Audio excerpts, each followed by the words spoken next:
We asked 1,000 people what matters most when watching the World Cup live. About 700 said the same thing: video quality.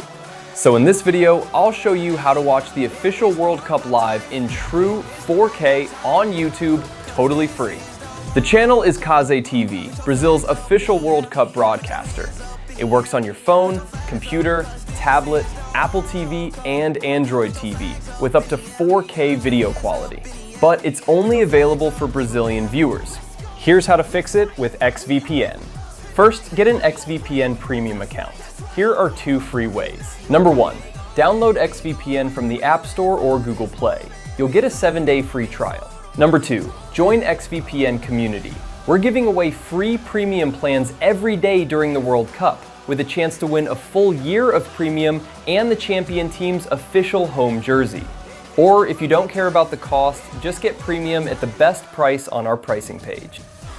Now open X-VPN, log in with your premium account, and find the Soccer 2026 line section. Connect to the Brazil server. Then open or restart YouTube. Search for CazeTV. Just click in. You can adjust the quality all the way up to 2160p or 4K. Okay, now you can get a super clear and stable experience during the big moments. If you get any issues, let me know in the comment. I'll help you figure it out step by step. Bye!